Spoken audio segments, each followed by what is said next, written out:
네, 안녕하세요. 리테라이드입니다. 오늘도 지난 영상에 이어서 2026학년도 대입 준비, 대학별 전년 대비 변경사항에 관련된 내용들, 이제 영상으로 올려보도록 하겠습니다. 자, 오늘은 이제 여대, 이제 총 서울에 있는, 6개의 여대 그 전형에 관련된 부분들이고요.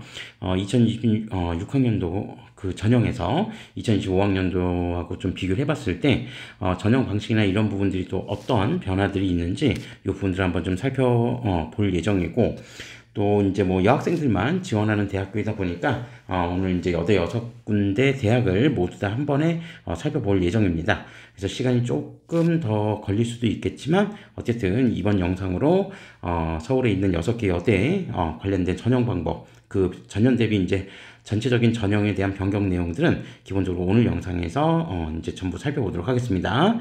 자, 그리고 이제 다른 영상들에서도 말씀드렸지만 이제 해당되는 자료 출처는 네, 대교협에서 운영하는 대학 어디가 라고 하는 이 사이트에서 공개되어 있는 자료를 가지고 제가 인위적으로 대학들만 좀 편집을 했고요. 그리고 이제 그 편집 과정에서 일부 이제 좀 자료를 제가 잘못 옮겨오거나 또는 이제 뭐 대학 어디가에 나와 있는 자료 중에서 반영하지 못했던 부분들이 있다라고 한다면 그 부분들은 부분적으로 제가 좀 보완을 해 나가면서 내용을 좀 정리할 테니까 그 관련된 내용 좀 한번 확인해 보시면 될 것 같고요. 그리고 이제 각 대학별 이제 확정 요강이 나오는 때가 이제 그렇게 많이 남지 않았습니다. 그러니까 5월 이후가 되면 이제 각 대학별 수시 모집 요강이 먼저 확정된 요강이 나오게 될 거고요. 그 수시 모집 확정 요강을 통해서 이제 최종 모집 인원과 관련된 부분들은 이제 수시 확정 요강을 통해서 확인해 보시면 될 것 같고, 기본적으로 뭐 전형 방법에 대한 변경 자체는 이미 작년에 나왔었던, 전년도에 나왔었던 시행 계획안을 통해서 거의 대부분 다 비슷하게 거의 동일하게 가게 될 겁니다. 그래서 전형 방법에 대한 부분들은 큰 변화는 없을 거기 때문에, 그러니까 수시 모집 확정 요강을 통해서 예고되어 있던 전형 방법에 대한 변경은 크게 나타나지는 않을 거기 때문에 일단 큰 틀에서 이전에 이제 예고되었던 전형 방식에 대한 변경이 어떻게 구성되어 있는지 이 부분들에 좀 집중해서 살펴봐 주시면 될 것 같습니다. 모집 단위별 모집 인원은 네, 수시 모집 확정 요강을 통해서 최종적으로 확인해 보시면 되겠습니다. 자, 그러면 우선 이화여대부터 먼저 하나씩 살펴보도록 하겠습니다. 자, 이화여대 같은 경우에는 사실 전년도에도 좀 변화가 좀 있었고, 그리고 올해 같은 경우에도 변화가 좀 주목할 만한 변화가 좀 있는데요. 전년도 같은 경우에는 사실 이제 그 교과 전형에서 일부 이제 전형 방법에 대한 좀 변경이 있었는데, 그 부분은 제가 조금 이따 별도로 좀 말씀을 드리고, 우선 이제 학생부 종합 전형을 기본적으로 이제 두 가지 패턴으로 좀 이원화 시켰습니다. 그래서 지금까지 이화여대가 학생부 종합 전형 운영했던 방식은 이제 미래 인재 전형이라고 해서 이제 서류 평가로, 그러니까 일괄 전형이었죠. 면접 없이 서류 평가로 진행을 하는 그런 이제 전형이었고, 좀 이제 특이하게 학생부 종합 전형임에도 불구하고 수능 최저 학력 기준을 뭐 이제 설정을 했었는데, 그 부분들에 대한 내용을 올해 면접형을 신설을 하면서 이제 학생부 종합 전형 미래 인재 전형은 서류형과 면접형으로 이원화되어서 선발하게 된다. 이렇게 이제 보시면 되겠습니다. 그러니까 이 점에서 일단 우리가 좀 주목해서 보셔야 될 부분 중에 하나는 기본적으로 면접형이라고 하는 전형 자체가 신설됐다는 점, 네, 요거를 이제 좀 눈여겨서 보실 필요가 있다.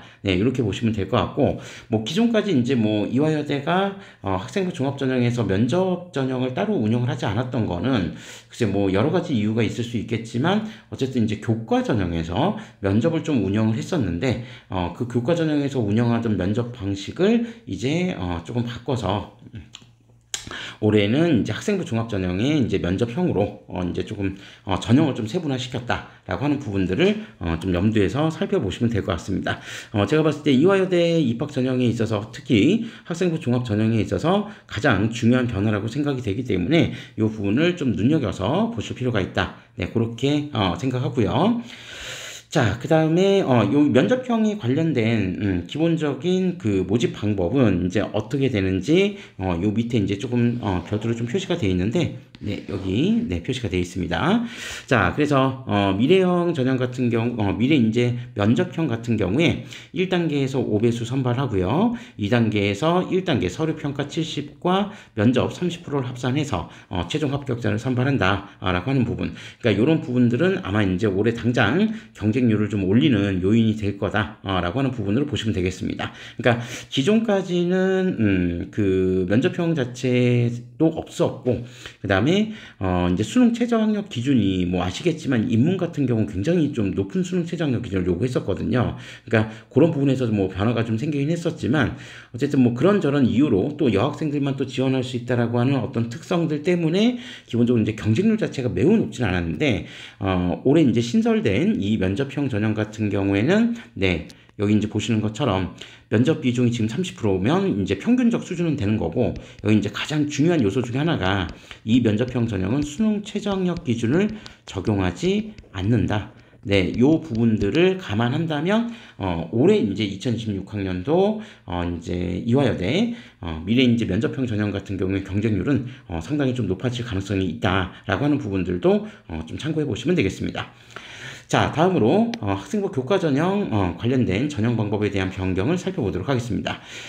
지금 이화여대 학생부 교과 전형 같은 경우에는 2026학년도까지 지금 연속 3년 동안 이제 어떻게 보면은 평가 방식을 이제 좀 변화를 시킨 건데, 2024학년도 같은 경우에는 이제 단계별 전형 없이 일괄 전형으로 교과 성적과 면접을 합산해서 최종 합격자를 선발했었는데요. 2025학년도 작년도였죠. 전년 같은 경우에 학생부 교과 전형에 기본적으로 단계별 전형을 이제 도입을 해서 1단계에서 5배수, 그 다음에 2단계에서 네, 이제 1단계 성적 80과 면접 20%를 합산해서 최종 합격자를 선발하는 방식이었고, 수능 최저학력 기준은 적용하지 않았었습니다. 그죠? 자, 그렇게 이제 적용하지 않았었는데, 올해 같은 경우에는, 네, 이제 다시 교과 100으로, 그러니까 면접 없이 교과 100으로, 네, 이제 전형 방법을 변경을 했다라고 하는 부분도 좀 눈여겨서 보실 필요가 있겠습니다. 그래서 이전 연도까지 어쨌든 뭐 면접이라고 하는 전형 자체를, 면접 전형 자체를 학생부 교과 전형에서 운영을 했었는데, 이제 2026학년도에는 학생부 교과 전형의 면접을 없애고, 교과 성적 100%로 이제 학생을 선발한다. 다만 면접 전형이라고 하는, 즉 변별 요소를 이제 폐지를 했기 때문에 그 면접에 대한 부분들 일부를 보완하기 위해서 네, 요 밑에 이제 보시면 수능 최저학력 기준을 적용하게 됐습니다. 새롭게. 자, 그래서 국수영탐 중 2합 5등급이라고 하는 수능 최저학력 기준을 새롭게 적용한다는 점, 네, 그 부분을 좀 참고하실 필요가 있겠습니다.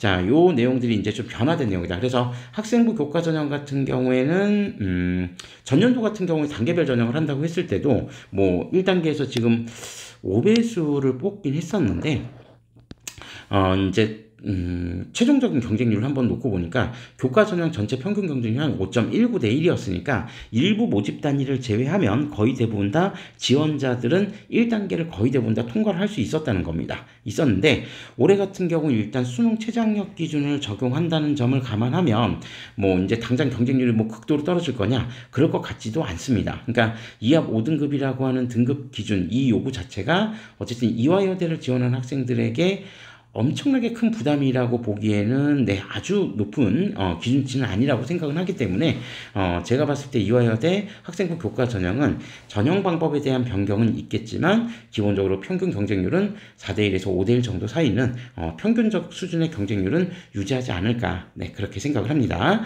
자, 2합 5등급에 대한 어떤 변수가 이전의 면접보다 더 큰 변수로 작용할 수 있을지는 올해 이제 좀 지켜봐야 될 것 같고요. 자, 그 다음에 어쨌든 이제 기존에 단일 모집을 했었던 학생부 종합 미래인재 전형은 이제 앞서 말씀드린 대로 면접형과 서류형으로 이제 적용을 하기 때문에 기본적으로 학생부 종합 미래인재 서류형, 이 서류형이 사실 따지고 보면 이전에 그냥 미래인재 전형이었죠. 이 전형과 논술 전형 같은 경우에 수능 최저학력 기준은 전년도하고 동일하게 적용을 하되 기준치가 좀 바뀌었습니다. 그럼 기준치는 좀 어떻게 바뀌었냐?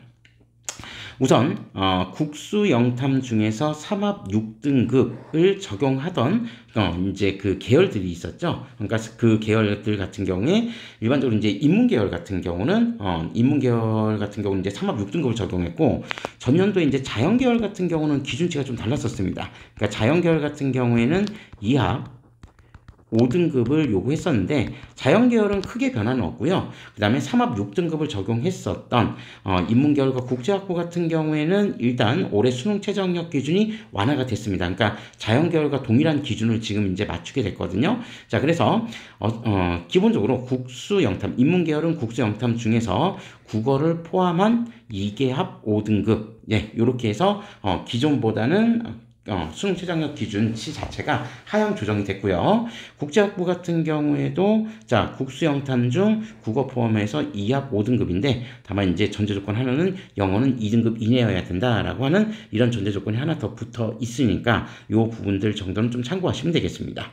미래인재 전형 같은 경우 서류형으로만 이제 따지면 사실 올해 면접형하고 분할 모집을 하기 때문에 결론적으로 이제 모집 단위에 대한 변경은 분명히 생길 거고, 다만 그 모집 인원이 좀 축소가 된다 손 치더라도 전년도에 비해서 어쨌든 이제 수능 최저학력 기준은 좀 완화가 됐으니까 그런 부분들이 또 적절히 상쇄 작용을 좀 일으킬 수 있지 않을까, 그렇게 한번 생각을 해봅니다.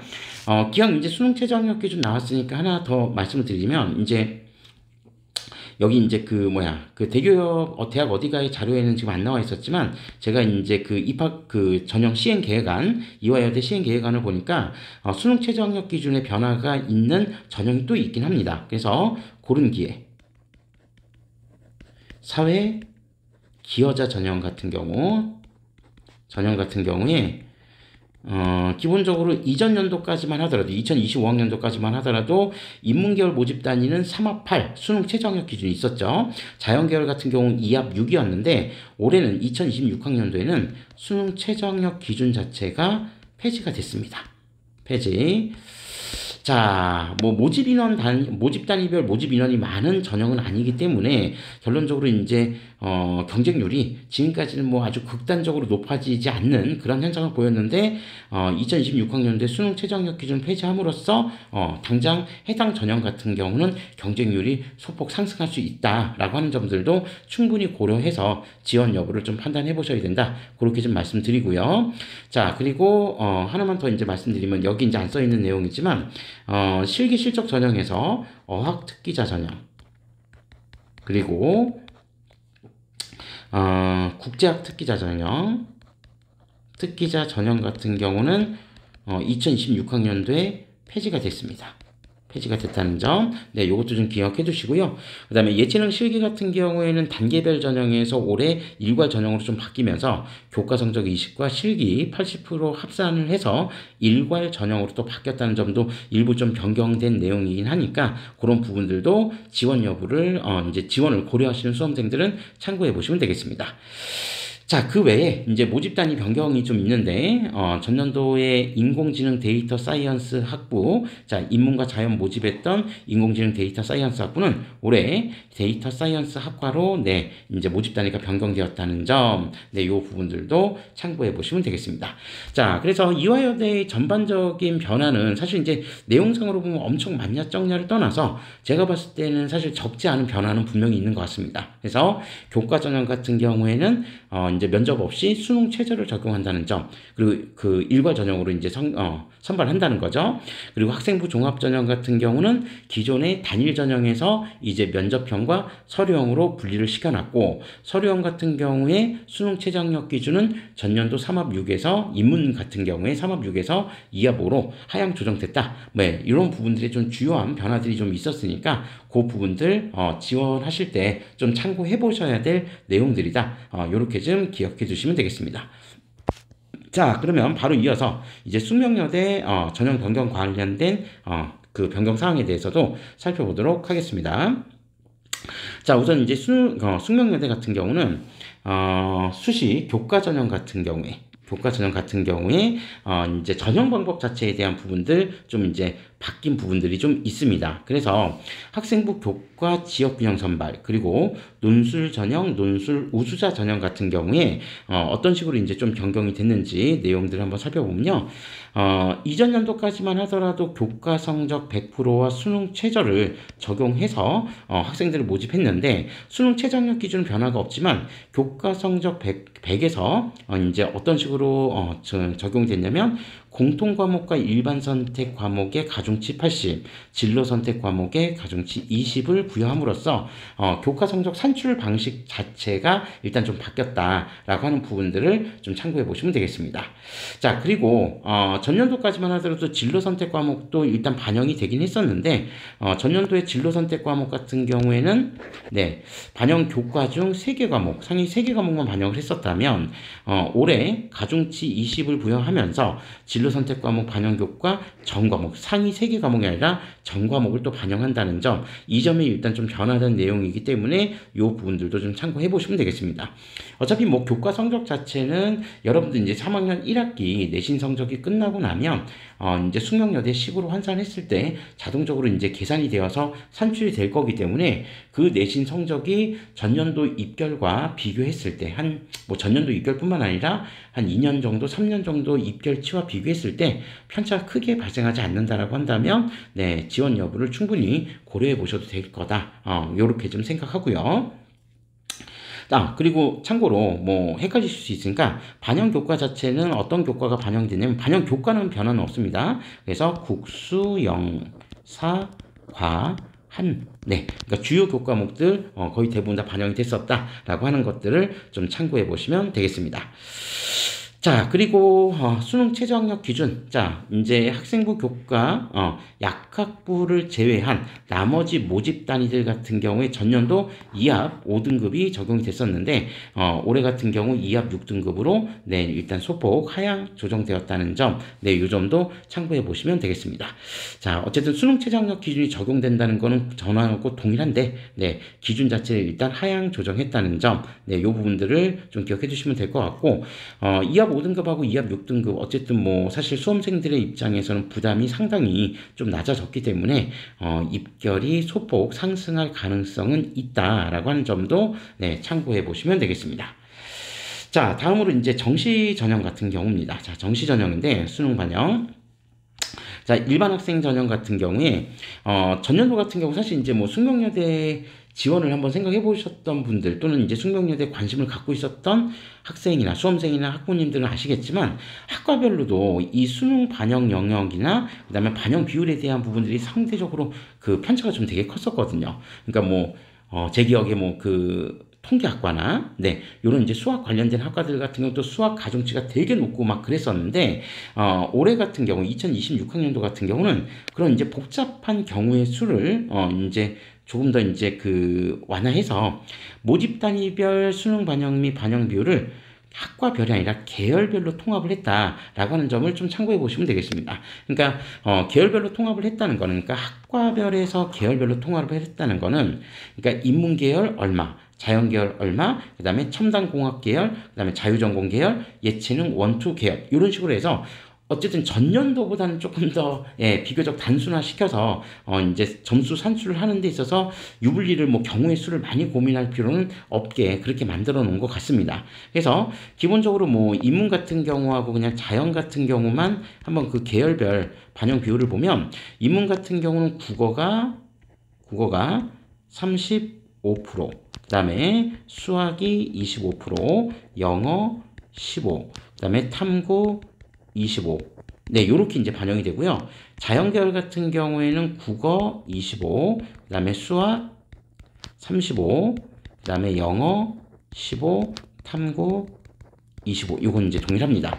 그리고 인문계열 지원하는 학생들이 사탐 과목을 선택하면은 또 3%의 가산점을 부여하고, 자연계열 수험생들이 과탐 선택 시에 또 3%의 가산점을 부여하니까 그 부분들은 최종적으로 이제 뭐 정시까지는 아직 시간이 좀 많이 남아 있으니까 정시 모집 요강 나오면 그때 다시 한번 확인하시고, 또 이제 산출 점수 한번 내보시면 대체적으로 어느 정도 점수가 나올지는 이제 한번 살펴보실 수 있겠죠. 그러니까 이 계열별로 통합이 되면서 기본적으로 이제 어떤 특정 과목의 어떤 이제 특정 모집 단위 같은 경우 제가 아까 말씀드렸던 뭐 통계나 이런 이제 수학과 수리 계열 같은 경우에 수학 가중치가 이제 워낙 많이 들어가 있었기 때문에 그러면 이렇게 변동이 큰 모집 단위들 같은 경우 올해 이제 계열별로 통합을 하면서 변동이 큰 모집 단위들 같은 경우는 타 학과하고 비교해 봤을 때 어떤 평균치를 가지고 좀 조율을 해보는 게 어떨까 그렇게 생각을 합니다. 그러니까 워낙 이제 점수상의 편차가 좀 발생할 수 있는 부분들은 있기 때문에 그 부분들은 타 학과들 이제 평균치하고 좀 맞춰서 한번 좀 미리 한번 예측해 보시는 건 어떨까? 네, 그렇게 한번 생각해 보고요. 자, 그 다음에 수능 한국사 가산점 영역에 대한 부분의 변동도 있었습니다. 그래서 전년도까지만 하더라도 한국사 1, 2, 3등급은 3점, 4, 5, 6등급 2점, 7, 8, 9등급은 1점을 부여를 했는데, 가산점 부여를 했는데, 자, 올해 같은 경우에는 1, 2, 3, 4등급까지 3점입니다. 그러니까 4등급이 2점에서 3점으로 올라왔고, 그 다음에 5, 6등급 2점, 7, 8, 9등급 1점. 그러니까 4등급, 한국사 4등급까지는 네, 3점 가산점을 준다, 라고 하는 부분도 좀 변경된 내용이니까, 네, 요 부분들 참고해 보시면 되겠습니다. 네, 일단 기본적으로 숙명여대에 관련된 변경사항은 요 정도로 한번 확인해 봤고요. 자, 다음으로 성신여대 이제 변경 사항에 대해서도 살펴보도록 하겠습니다. 성신여대 제가 미리 좀 수정해 놓은 게 있어서 그건 이제 좀 이따 말씀드리고요. 기본적으로 성신여대 같은 경우에는 학생부 종합 전형을 수시해서 학생부 종합 전형을 자기주도 인재 전형과 학교 생활 우수자 전형으로 이원화해서 학생들을 지금까지 모집을 해 왔었습니다. 자, 그렇게 모집을 해 왔었는데 그 모집에 대한 부분을 이제 통합을 해서 이제 학교생활 우수자 인재 우수자 전형을 이제 폐지를 하고 자기주도 인재 전형으로 통합을 해서 이제 통합 모집을 하게 되었다라고 하는 것들을 좀 기억해 두시면 되겠습니다. 자, 그러면 학생부 종합 전형, 자기주도 인재 전형으로 통합된 거, 그리고 특수교육 대상자 전형 같은 경우에 이제 통합 모집을 하면서 자기주도 인재 같은 경우 특히 통합 모집을 하면서 전형 방법에 대해서도 변경을 좀 시도를 했는데요.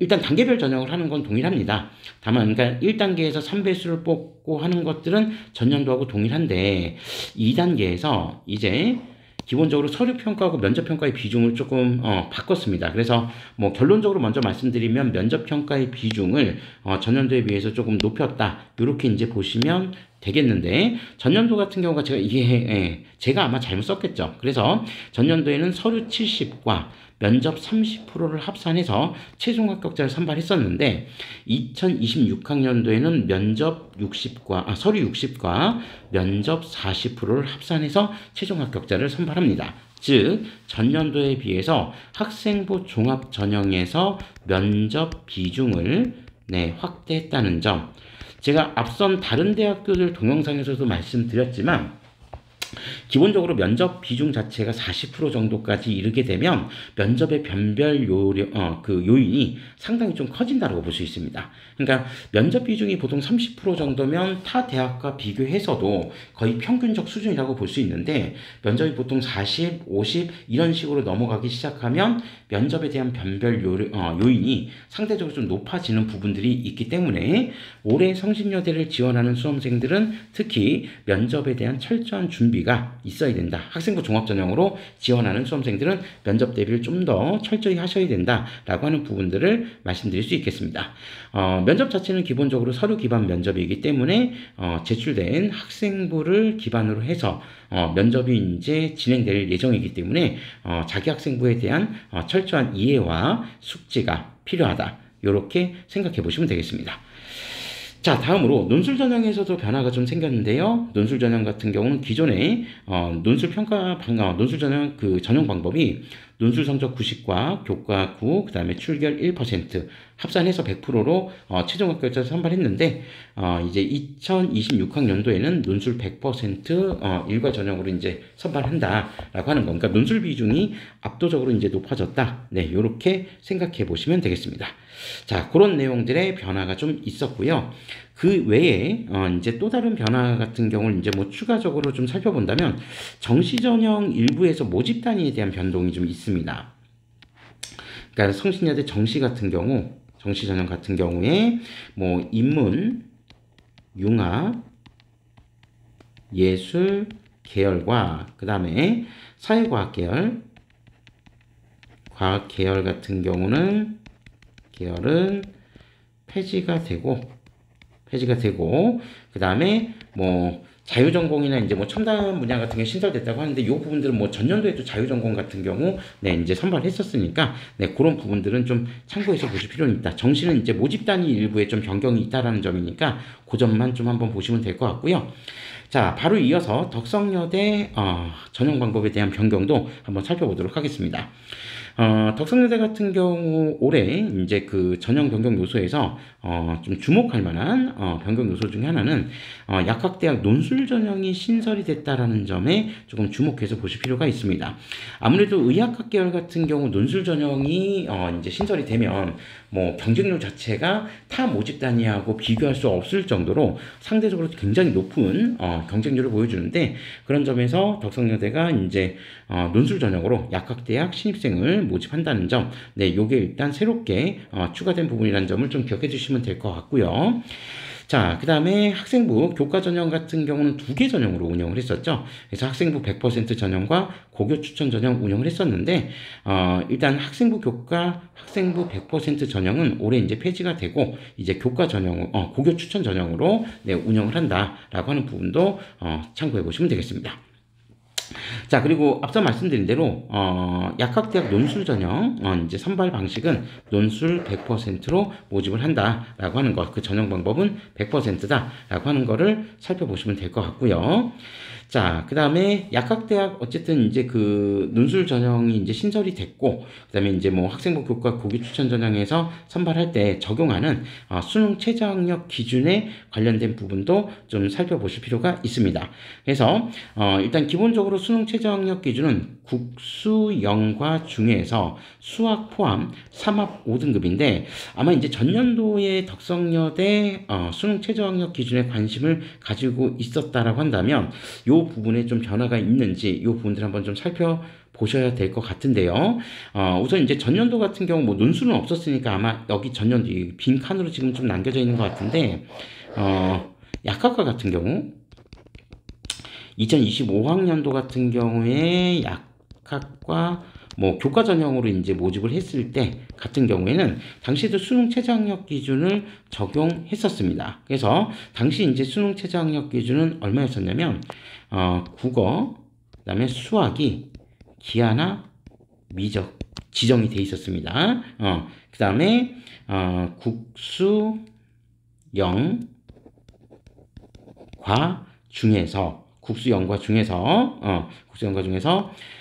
3합 6등급을 요구했었는데 그 기준이 3합 5등급으로 좀 더 높아졌다라는 겁니다. 그러니까 전년도에도 어쨌든 수학은 반드시 포함이 됐어야 됐고요. 그리고 수학 포함해서 3합 6등급이었는데 그럼 올해 같은 경우 기준치가 좀 3합 5등급으로 좀 더 높아졌다. 오히려 기준치가 더 상승했다는 거죠. 그리고 수학 포함까지는 일단 변화는 없는데 전년도하고 이제 변화를 보시면 아시겠지만 수학이 기하 또는 미적 지정이 없어졌습니다. 그러니까 수학 지정 과목은 없어졌거든요.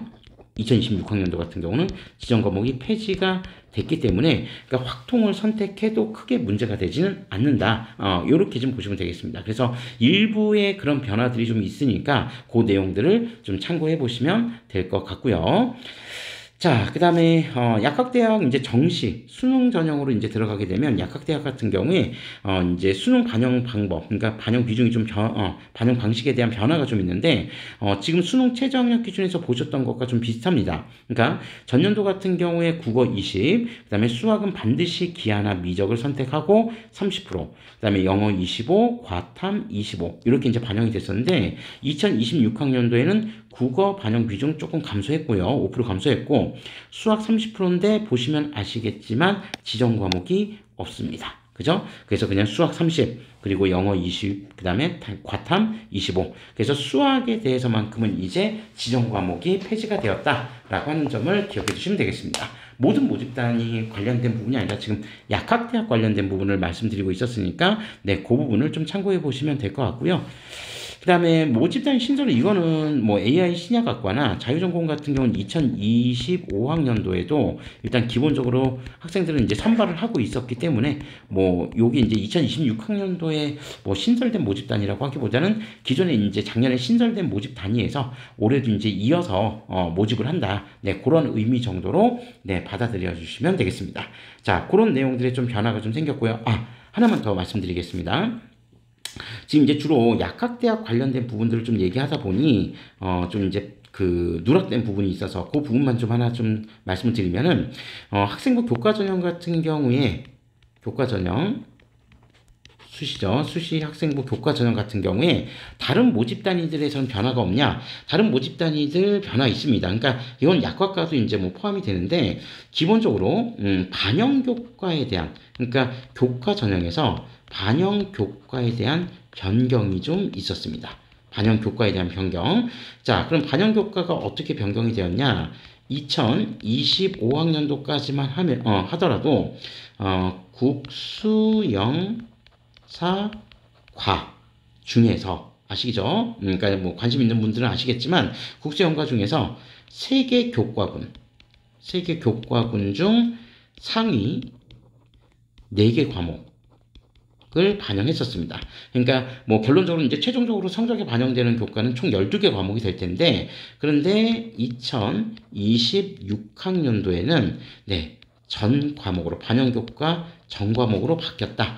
그러니까 이제 요 부분 같은 경우에는 이제 어쨌든 뭘까요? 이제 그 2026학년도하고 2025학년도 아마 실질적으로 합격하는 학생들의 이제 내신 입결 자체가 이제 하락하는 그런 효과가 나타나게 될 겁니다. 그래서 이전 연도까지는 어쨌든 이제 부분적으로 그 교과 반영 교과군의 부분적으로 과목들만 좀 반영했었다라고 한다면 2026학년도에 이제 전 과목을 반영하기 때문에 그러면 요 관련된 부분에서 입결이 어느 정도 좀 하락을 하게 될지 요 부분들은 여러분들이 이제 이 덕성여대와 좀 비슷한 라인의 학교들과 좀 비교를 해보시면서 지금까지 전 과목을 반영하는 학교들 같은 경우에, 그러니까 주요 과목들 위주로 반영했던 학교들 같은 경우에 어떤 어느 정도의 입결이 형성됐었는지 그 부분을 한번 좀 참고해 보시면 되지 않을까 그렇게 생각을 해봅니다.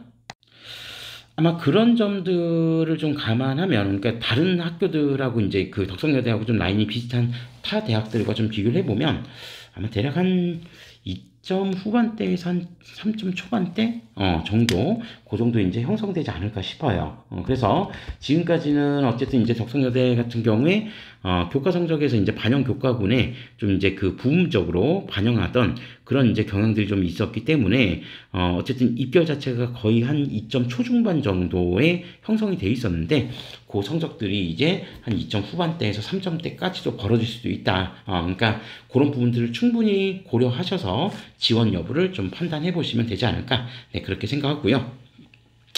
자, 다음으로 서울여대입니다. 자, 서울여대 같은 경우에 논술 전형, 이제 변경사항에서 일단 이제 그 논술 전형에서 적용하던 수능 최저학력 기준에 대한 변화가 좀 생겼습니다. 그래서 전년도에는 국수형 중 한 개 영역 3등급을 요구했었는데 2026학년도에는 이제 논술 전형에서 수능 최저학력 기준을 적용하지 않는다라고 하는 점을 좀 보시면 될 것 같고, 그다음에 이제 2026학년도 논술 전형 같은 경우 뭐 수시 최종 확정 요강을 통해서 확인해 보시면은 조금 더 변경 사항이 생길 수도 있겠지만 기본적으로 예고된 내용은 논술 전형 같은 경우는 자유전공에서만 선발을 하겠다라고 했었습니다. 그래서 인문 같은 경우에 뭐 예를 들어서 80, 그다음에 자연 같은 경우 뭐 140이 아니라 40명 그렇게 해서 총 120명 정도 지금 선발을 예고했었는데 모르겠습니다. 모집 인원에 대한 변경 같은 경우에는 추후 확정 요강에서 변경될 가능성도 있기 때문에 그때 이제 확정 요강을 통해서 최종적으로 한번 모집 인원이나 모집 단위는 한번 좀 확인해 보시면은 될 것 같고요. 자, 그 다음에 수능 반영, 즉 정시 전형이죠. 정시 전형에서도 모집 단위별 이제 수능 반영 방식이 조금 바뀌어 있습니다. 그래서 이전 연도까지만 하더라도 여기 이제 보시는 것처럼 인문사회 계열, 자연 계열, 첨단 미디어, 디자인 전공 같은 경우는 국수 영탐 중에서 상위 3개 영역 각각 33.3%씩 균등하게 이제 반영했다라고 한다면, 자, 올해 같은 경우 2026학년도 같은 경우에는 그러니까 이전까지는 상위 3개 영역이었습니다. 근데 올해는 2026학년은 4개 영역을 전부 다 반영을 합니다. 다만 4개 영역을 반영하되, 자, 이제 우수한 영역 순으로 가장 성적이 좋은 영역의 35%, 그 다음에 30%, 그 다음에 20, 그 다음에 15%, 요렇게 이제 4개 영역에 대한 가중치를 각각 달리 주어서 부여해서 이제 새롭게 평가를 한다라고 하는 점도 좀 참고해 보실 만한 내용이 되겠습니다. 자, 그리고 또 스포츠 운동과학, 산업 디자인, 현대미술, 공예, 시각 디자인. 그러니까 예체능 같은 경우에 전년도 같은 경우는 국수영탐 중 상위 2개 영역에서 각각 50% 반영을 했었는데, 올해 같은 경우에는 2개 영역에서 3개 영역으로 조금 더 영역 확장해서 가중치 40, 40, 20을 부여한다라고 하는 점도 참고해서 보시면 되겠습니다. 그래서 기본적으로 반영 영역 자체는, 정시에서의 반영 영역은, 수능 반영 영역은 이전 연도에 비해서 좀 더 확대가 되었다라고 하는 부분들을 참고해 보시면 되겠습니다. 자, 다음으로 마지막으로 이제 동덕여대 관련된 내용을 살펴보도록 하겠습니다. 동덕여대 같은 경우는 일단 수시 전형에서의 변경사항은 계획안에서는 그렇게 크게 눈에 띄는 내용은 없었고요. 정시 전형에서의 변경사항들은 좀 일부 있었습니다. 그래서 수시 전형에서의 변경 내용들이 나온다면 아마 이제 올해 5월달 이후에 나오는 확정 요강을 통해서 확인하실 수 있을 것 같고요. 이전에 시행계획안에서는 수시 전형에 대한 변화 자체는 그렇게 주목해서 볼 만한 내용은 없었던 것 같습니다. 자, 그러면 우선 정시 전형에서 약학과 같은 경우에 수능 반영 방식에 대한 변화를 좀 주었는데요. 2025학년도 같은 경우 국어 25, 그 다음에 수학 30, 영어 25, 탐구 20이었다라고 한다면 2026학년도에는 국어 25, 국어는 동일하고 수학 35로 전년도에 비해서 수학 반영 비중이 5%가 늘어났습니다. 그리고 영어는 20%로 전년도에 비해서 5% 하락했고요. 탐구는 20%로 동일하다. 요렇게 보시면 되겠습니다. 자, 그 다음에 여기에는 이제 따로 안 써 있긴 하지만 미리 제가 요거는 좀 X 표시를 좀 칠게요. 이거 미리 X 표시를 한다는 게 요 내용하고 지금 동일하기 때문에 요 부분은 제가 X 표시를 치고 요 부분은 따로 보지는 않겠습니다. 그래서 요 부분은 X를 쳐놓고요. 좀 이따 위에 있는 내용으로 좀 살펴볼 거고요. 자, 그 다음에 기본적으로 그 동덕여대 정시 전형에서 약학과를 제외한 나머지 모집 단위들 같은 경우에 일단 기본적으로 수능 성적 반영 방식이 좀 바뀌어 있습니다. 수능 성적 방식, 수능 성적 적용 방식이요. 자, 그래서 뭐 그냥 간단하게 좀 비교를 해보면, 그러니까 2025학년도와 그 다음에 2026학년도, 요걸 이제 우리 뭐 국어, 그 다음에 뭐 수학, 뭐 영어, 탐구 이렇게 좀 나눠서 한번 생각을 해보면 2025학년도 같은 경우에 국어 같은 경우는 인문 같은 경우가 예를 들어서 30, 여기서 뭐 인문 자연을 좀 나눠보면요, 인문 자연을 나눠보면 인문 같은 경우 이렇게 하니까 좀 되게 지저분하네요. 그래서 좀 양해해 주십시오. 인문 같은 경우는 국어 30, 그 다음에 수학 20, 영어 30, 그 다음에 탐구 20. 요렇게 이제 반영을 했었고, 자연 같은 경우는 국어 25, 그 다음에 수학 30, 그 다음에 영어 25, 탐구 20. 요렇게 이제 반영을 했었는데, 2026학년도 같은 경우에는 이제 어떤 식으로 반영을 하냐면 조금 독특하긴 한데, 일단 국어하고 수학 같은 경우에 우수한 영역 순으로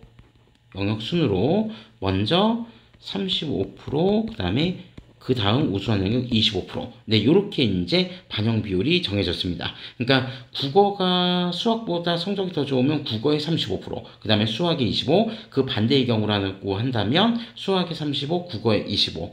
요런 식으로 이제 반영을 하니까 요 부분들이 좀 반영이 됐고, 그 다음에 영어 같은 경우는 20, 탐구도 20. 네, 요렇게 이제 조정이 됐기 때문에 올해 같은 경우 이제 국어랑 수학 쪽에 각각의 가중치를 이제 좀 달리 배정을 했다.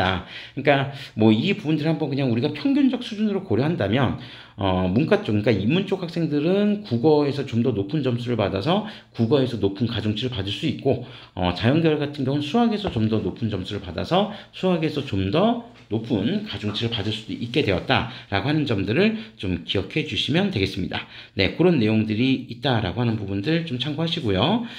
자, 그 다음에, 여기 보니까 이제 제가 뭘 하다가 편집을 좀 잘못한 것 같습니다. 이 부분도 위에 있는 내용과 이제 중복되는 내용이니까 이 부분들도 일단 생략을 하고 요 3개 정도만 한번 위에 있는 3개 정도만 살펴보도록 하겠습니다. 자, 그리고 영어, 정시 전형에서 정시 모든 전형에서 영어 등급별 반영 점수에 대한 변경도 있습니다.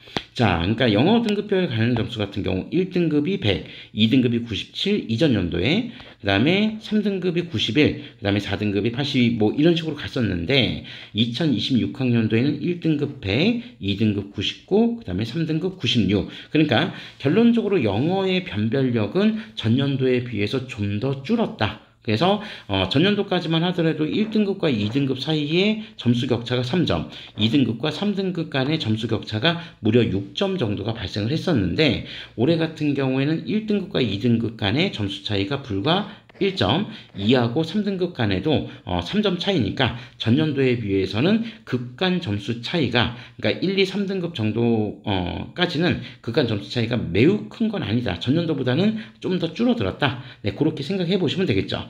다만 영어 비중 자체, 영어에 대한 가중치 자체가 전년도보다는 하락은 했기 때문에 그 점은 충분히 좀 감안해서 지원 전략을 좀 수립해 보시면 될 것 같고요. 자, 그 다음에 자연정보과학대학 체육학 전공을 제외하고 나머지 이제 자연정보과학대학과 그다음에 HCI 사이언스 전공, 데이터 사이언스 전공 같은 경우는 전년도에 가산점이 부여가 됐었는데 전년도에 어떻게 부여가 됐었냐면 수학 영역에서 기하나 미적을 선택 시 100분위 점수의 10%를 가산하던 이러한 부분이 있었습니다. 다만 올해 같은 경우 2026학년도에는 그 가산점이 좀 변화가 되어서 전제 조건이 수학 100분위가 국어 100분위보다는 커야 되고, 그 다음에 그랬을 때 수학 기하나 미적을 선택할 시에 100분위 점수의 5%를 이제 가산한다라고 하는 점이 좀 이제 특이점이라고 보시면 되겠습니다. 그러니까 기본적으로 가산점에 대한 비중 자체는 전년도에 비해서 전년도 10%에서 5%로 좀 떨어졌고, 그 다음에 기하나 미적을 선택했을 때라고 하는 부분은 전년도와 동일한데 전제 조건은 국어 100분위보다 수학 100분위가 커야 된다는 새로운 기준 요건이 추가가 되었다라고 하는 부분들을 좀 생각해 보시면 되겠죠. 뭐 요 부분들 그러면은 뭐 100분위가 좀 낮아졌으니까 오히려 이제 그 가산점 영역이 좀 10%에서 5%로 떨어졌으니까 오히려 손해 아니냐, 그렇게 생각해 보실 수도 있겠지만, 기본적으로 여기 반영 방식에 있어서 수학에 대한 부분들 같은 경우에 자연계열 지원하는 학생들이 수학에서 점수를 잘 받으면 전년도에 비해서 가중치가 좀 더 높여지는 그런 상황이 발생할 수 있기 때문에 그런 부분들 좀 염두해 두시면은 크게 뭐 가산점 100분위에 대한 부분들의 손해는 수학 가산점에 대해서 100분위가 좀 감소했다고 해도 크게 손해볼 건 아닌 것 같고요. 그 다음에 약학과 같은 경우에도 지금 수학 반영 비중 자체가 높아진 걸 놓고 보면 크게 손해가 될 것 같지는 않습니다. 그래서 그런 부분들도 역시 참고해서 지원 여부를 좀 고려해 보시면 좋겠다. 이렇게 말씀드리도록 하겠습니다. 지금까지 동덕여대까지 해서 이화여대부터 동덕여대까지 해서 서울에 소재하고 있는 총 6개 여대에 관련된 전형 방법 변경 관련된 내용을 좀 살펴봤고요. 아무래도 이제 뭐 여학생들만 지원할 수 있다 보니 이제 여학생들만 이제 좀 관심을 갖게 되는 뭐 그런 전형들이 되지 않았을까 그렇게 생각을 하고요. 편집 과정에서 조금 제가 이제 잘못 편집했던 부분들, 그 부분들은 좀 양해해 주시고, 네, 일단 기본적인 변경사항은 이 정도로 한번 확인해 보시면 되겠습니다. 이 정도의 변경 내용이 있다고 해도 어쨌든 5월 이후에 나오는 각 대학별 수시 최종 확정 요강을 통해서 또 일부 변경된 내용들이 있을 수도 있으니까, 특히 모집 단위 인원들은 반드시 확정 요강을 통해서 확인하셔야 된다는 점, 이 점 잊지 마시고 각 여대를 지원하는 전략을 어떻게 세워야 될지 올해 이 변경 사항들을 토대로 해서 잘 구상하고 계획을 세워보시기를 바라겠습니다. 자, 지금까지 시청해주셔서 감사드리고요. 이제 저희는 이제 4월 지나서 이제 최종 확정 요강들이 좀 나오게 되면 그 확정 요강들을 이제 중심으로 해서 대학별로 또 이제 구체적인 사항들을 하나하나씩 좀 빼서 살펴보도록 하겠습니다. 자, 지금까지 시청해주셔서 감사합니다.